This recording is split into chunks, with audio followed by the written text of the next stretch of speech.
Бүгдээрээ сайн байцгаана уу. За би өнөөдөр MacBook-ныхаа талаар бичлэг хийх гэж байна. Би өнөөдөр ер нь нэлээд бэлдэж бичлэг хийлээ гэхгүй. Миний энэ өмнөх энэ бичлэг байна штэ. Амар агли болцсон. Ийм амар агли болцсон. Миний энэ бичлэгэн дээр чи өөрөө Coco-гоос илүү агли байна гэд. Би бүр өглөө яг басноороо тэгээд өдрөө гэрте байдгаараа л бичлэг хийсэн байхгүй. За угаасаа гээд амар бэлдээд яах юм гээд тэгсэн агли байна гээд. Ядаж агли байхгүй тулд гээд жоохон бэлтлээ. Бэлтгэхээс өмнө би бүр амар пив уумар санагдаад сая. Тэгэд нэг пив авсан. Одоо пива би саяглаад энэ ч аягандаа тавигдах заяа.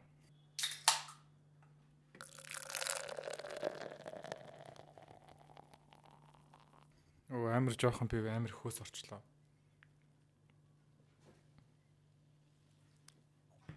За өнөөдөр би MacBook аваад MacBook-ныхаа unboxing видео хийгээд яг 10 хонсон байна.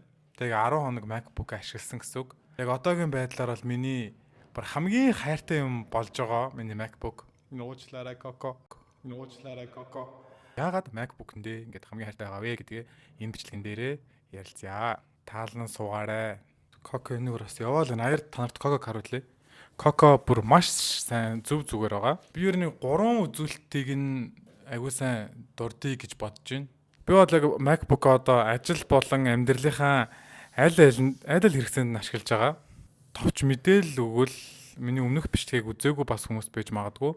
Би болохоор сая өнгөрсөн 10 сард MacBook Air M3 чиптэй 13 инчийн ийм лаптоп шинээр худалдаж аваад тэгээ ашиглаж байгаа. Тэгээ unboxing видеог нь бас хийсэн байгаа. Та яг хаа сонирхсан хүн байвал орж үзэж болно. Тэгсэн чинь хүмүүс ер нь амар их бичсэн. Хаанаас авсан жоохон дэлгэрэнгүй мэдээлэл оруулаад өгөөч гээд. Би одоо бас дэлгэрэнгүй мэдээлэл өгнө. Тэрнээсээ гадна энэ 10 хоногт одоо миний хамгийн хайрыг татсан тэр 3 үзүүлэлт юу байваа гэдгээ бас тайлбарлах юм аа. Хамгийн ихнийх нь болохоор хүчин чадлын нэрмээр байна. Энэ M3 гэдэг чип чинь бүр амар чип байна заяа. Би одоо ер нь ажил болон амьдралд аль аль нь хэрэглэж байгаа. За яг минийхтэйг одоогийн ажил дээр бол би нэг том файл ерөөсөө нээдэггүй. Угаасаа амар хүчтэй компьютер ирэх санаатай байгаагүй. Гэхдээ би ер нь одоо яг ашиглагатай болохоор би ингээд Safari болон Chrome 2 дээр хоёулын дээр нь ингээд 1000 таб нээсэн. За тэр хоёроос гадна ингээд 4-5 аппликейшн зэрэг нээгээд ингэж ажилладаг байхгүй юу? Тэднийх нь нэг нь Figma гэж бод. Тэр 5 аппликейшн болон 2 браузертай нээгээд ажиллахад бүр ямар ч асуудал гардаггүй. Хурдан тэгсэн юм амар смут. Ямар ч юм гацж байгаа юм ерөөсөө байхгүй. Амар сайн ажилладаг гэсэн үг. Хоёр дахь нь болохоор яг миний угаасаа хүсэж бодож авсан юм баггүй юу? Би нөгөө том танк шиг лаптоп цүнхэндээ хийгээл яваад баймааргүйсэн. Угаасаа л жижигнэг авъя гэж утсан. Боцсон учраас би MacBook Air авсан. Air гэдэг цуврал чи өөрөө хөнгөн болон нэмгэнээр амар алдартай байхгүй юу? Одоо бүр үнэхээр хөнгөн заяа. Би ажил дээрээс ингээл заримдаа гэр мэрлөөгөө авч явах кейс гараад аваад явахаар бүр ингээд гамбанзнаас бараг хөнгөн баха. За тэгээд хоёр дахь нь угаасаа хэдүүлээ өнгө үзэмж ярьж байгаа шүү дээ. Тэгээд харахаар л гой санагддаг. За харахаар л ингэж нэмэр санагддаг. Харахаар л ингээд дээр нь ажилламаар санагддаг. За өнгө нь болохоор Midnight гэдэг өнгө байхгүй юу? 24 оны 3 сард үйлдвэрлэгдсэн. Угаасаа энэ загвар нь гарахтаа ч гэсэнтэй амар юм сайжирсан. Одоо энэ keyboard-ийн дарал тэнтэн хүртэл юм жирийн лаптопн дээр ингээд тайп хийхээр энэ товчнууд нь доошоо дарагдаад доороо сууж үлддэг гэж байгаа байхгүй юу?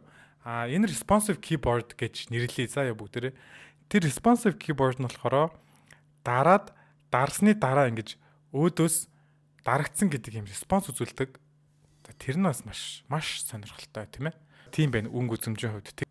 Үзүүлэлт өнгө үзэмж юу батсан бол. Гурав дахьт нь болохоор Apple Intelligence ажилладаг. Apple Intelligence ажиллаж эхлэх хамгийн ихний MacBook гэхгүй юу? MacBook Air 3 гэдэг загвар нь. За хүмүүс амар их яриалсан шүү дээ. Apple Intelligence гарчлаа. Apple Intelligence амар сонирхолтой гэд. Яг уу надаа бол MacBook дээр ашиглаж эхлэхэд сонирхолтой санагдсан юм. Одоогоор бол бүр нэг амар алга. Зүгээр миний ашиглаж эхэлсэн цаашдаа ч гэсэндээ ашиглана гэж бодож байгаа юм нь юу вэ гэхээр энэ нөгөө миний бичсэн writing-ыг амар сайн сайжруулж өгдөг. Надад болохоор ингээл үе жоохон англи хэл дээр ажиллах хэрэгцээ гарна шүү дээ. Тэнгүүт миний англи хэл дээр ингээд шивцэн байгаа юмнуудыг амар гоё ингэж одоо better version гэнтэр гэж харуулдаг байхгүй. гоё утгаа оруулаад бичсэн үг эсгийнх нь алдааг засаад надад эргүүлж харуулдаг гэсэн үг байхгүй. Тэрийг бол би цаашдаа ер нь нэлээд ашиглах юм билээ. За тэгээд нэг юм нь болохоор чи ингээд ямар ч хамаагүй текстийн хэлбэрээр ноутн дээрээч бай, Word дээрч бай, Google Sheet дээрч бай, Google Doc дээрч бай бичснийхаа дараа тэрнийхээ summary-г гаргаж болдог заяа. Гэтэ бүр ингээд зөвхөн summary-ч биш. Ингээд айгүй олон төрлөөр тэр текстээ ашиглаж одоо хөрвүүлж болдог. За яг үндсэн авах хэвээр 3 шалтгаан гэвэл яг тэр 3-ыг би нэрлэж байна. За тэр 3-аасаа гадна гэх тэгвэл надад бүр хамгийн бас амар санагдаж байгаа юм нь би ч өөрөө нөгөө нэг Apple-ийн амар үн чиглэлчихгүй гар утаас тэгэл Magic Mouse, keyboard нэр бүгдийг ашигладаг. Тэр хооронд амар юм смут холбогддог.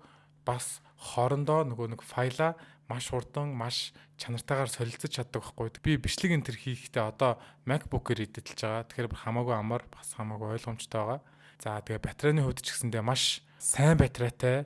Би баг бүтэн өдөр хагас баг зэнгэлэхгүй явж байгаа. Зөндөө давуу талыг ярьчлаа. Яг уу надаа сул тал гэж бол би хэлэхгүй. Гэхдээ жоох юм гэж санагдсан юм нь болохоор хурууныхээ тогтдсон юм билээ. За хар юмн дээр хурууныхээ амар тогтдог шүү дээ. Trackpad болон keyboard болон дэлгэцэн дээр хурууныхээ нэлээд үлддэг. Гэхдээ яг уу би ингээд байнга уцаач гэсэндээ шилээч гэсэндээ байнга харчаад цэвэрлдэг болохоор асуудалгүй харчаад цэвэрлээ явчихж байгаа. Хөнгөн юм чи юус авч явахад юусаа асуудалтай биш заяа. Одоо ингээд өөр ажил дээр байдаг ингээд дээлийн ноутбук хичээлэл ингээл нааш тааш навч явахад агуу ингээл яаж үрч явна гэж боддог бол MacBook тэгэхгүй ингээд ийм хинчиж хардаа ингээл аваа явчихна. Тэгээд тийм байна.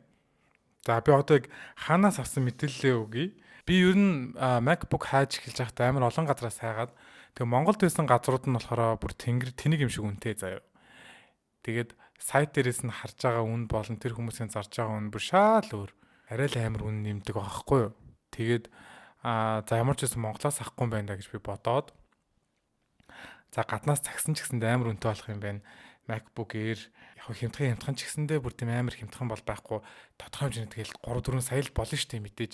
Би бараг за 4 сая гарангаар авах юм байна да гэд бодсон байжсэн чинь нэг өглөө би сэрвээ. Тэгээс сэрсэн чинь Prime гэдэг хямдрал болгож байгаа гэдэг Store-цэг имэн дээр advertisement орцсон байна. Тэгээд би за Prime Day ер нь болгож байгаа юм байна гэдэг мэдээл аваад Prime Day ирсэн MacBook Air орж үзэх юм да гэж бодцоо явжсэн. Тэгээд яг нэглээ гингүүт notification ирээд надаа. Тэгээд notification руугаа яваад орсон чинь дунд нь байсан. Нэлээд уншиж жагаад үнэн гарч ирээд тэгээд үнэн гарсан чинь 3 сая 200 гэж заяа. Энд чинь зүгээр өмнө тэр Prime Day эхлэхээс өмнө сайт дээр бараг $1100 ирсэн юм уу? Тэгэхээр чинь бараг 4 саяар зарагдчихсан гэсэн үг байхгүй юу? Гэхдээ Store мэдээж амар би Store-оор нэлээд үйлчлүүлж байгаа сүүлийн үед амар дондож байгаа. 3 төрлийн нөгөө шимтгэл. Нэг нь болохоор холуултын шимтгэл лаптопныхаа үнэний 10% тэнцвэс үнэн дун бас авдаг. Гэх мэтчлэн ингээд 3-4 шимтгэл аваадсан байхгүй юу? Яг би бүр авсныхаа дараа л ботсон л доо. Хэрвээ яг Store-оор дамжуулж биш зүгээр Prime Day руу ороод Amazon.com руу ороод Америкт байсан таньдаг хүмүүсийн байршил дээр нь хөргүүлээд авсан бол бүр хямдхан байх боломжтой байсан билээ.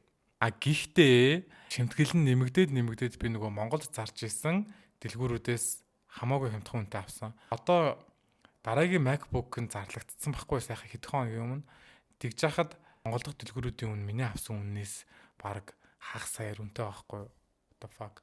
Prime Day-ийн талаар юу юм болоо гэж бодож иж магадгүй. Prime Day гэдэг нь нөгөө Amazon гэдэг асар том e-commerce ажиллаж штэ. Тэр Amazon болохоор үеийн Prime Day гэдэг нэртэй хямдрал зарлалт юм билээ. Тэгээ би болохоор 101 Prime Day зарлагдахад Apple Watch авсан байхгүй юу? Бас амар хямдхан авсан. За Mobicom энэ дээр бараг сая 900 гэж хэлсэн. Apple Watch-ыг би Prime Day дээрээс бараг сая 4-өөр аваад тэгээ Prime Day амд нь орчихгүй юу? Тэгсэн чинь саяхайг зарлагдаж тараа дандаа орсон. Тэгээ би ер нь сүүлийн үед дандаа promo hunter хийж л амьдарч байгаа. Яг үндэ. Prime Day зарлагдах өдөр нэг тодорхой байд юм уу мэдэхгүй байна. Та нар гэхдээ авах юмаа хэрвээ харцсан байж идэг бол Prime дээр ороод авах боломжтой юм байл шүү. Та нар Coco харах уу? Яа. Та Coco Ugly гэж хэлсэн дуучлаарай. Coco өмөрч маш их хүмүүс бичсэн. За тийм байна да. Тэгээд яг MacBook-ээ авсныхан дараа яг 10 хоногийн өмнө unbox хийсэн бичлэгийг үзмээр байвал миний channel дээр бас орцсон байгаа. Тэгээд үзсэнд баярлаа. I need you to stay, need you to stay.